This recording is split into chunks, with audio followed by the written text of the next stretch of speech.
Just another fucking day, huh? This is bad though. So the GTR is broke. As you can see, subframe's down, transmission's down, transmission's apart.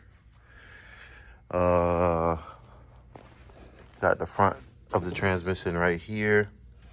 It's just resting on this table. Where is it? Got the clutch valve body right here apart because these two sensors went bad. So this is a brand new Sheps sensor. I have another one on the way because unfortunately I only bought one. Not thinking I only bought one, so I gotta wait for the second one to come in. Then I can slap this into this and then put it back in there.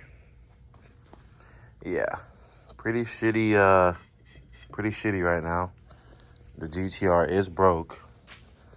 It's not a expensive fix or really expensive fix, but it's still an expensive fix because those sensors are $195 each.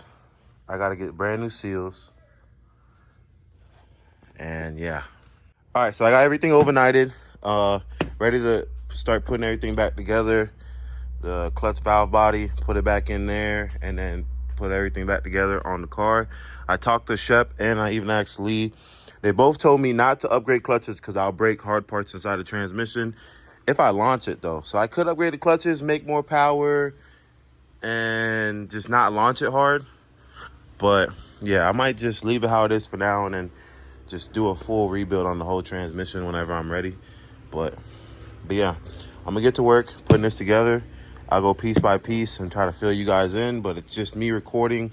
Forgot my camera at home, so I'm using my phone, trying to put out videos for you guys because, yeah, I'm trying to be more proactive with this video YouTube shit. Got the valve body back on, tightened it. I cleaned the surface.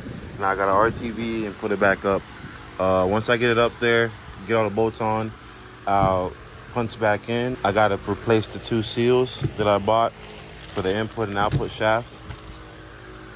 And then I can start piecing everything together. But I'm gonna punch back in once I put the RTV on and put it on and tighten it nice and tight, and then I'll go from there.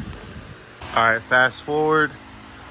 I got the subframe back up, got some of the bolts on to hold the subframe.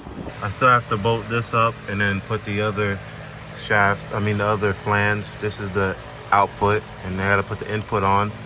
And then after that, I gotta put this cooler back on here.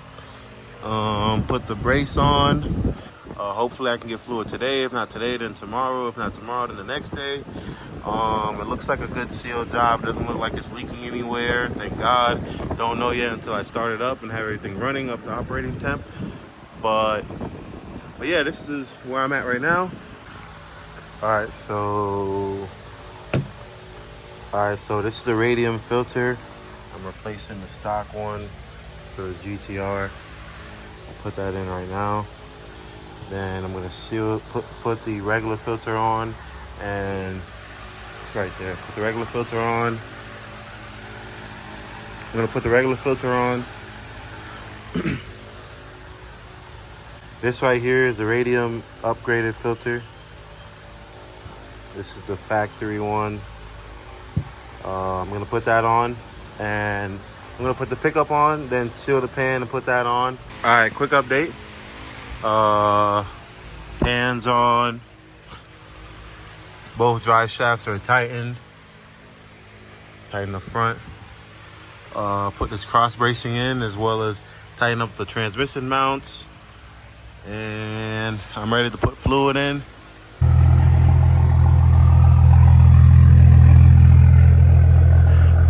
All right, so obviously we're done here. That OG right there, that OG right there got me right, and scaled the sensors, and it's back, guys. The GTR is running again. So yeah, gave it a quick wash, just took the dust off of it, but yeah, the GTR is back. Appreciate you guys if you went through the whole video. It's a short video anyways, but like, comment, subscribe. Mm-hmm.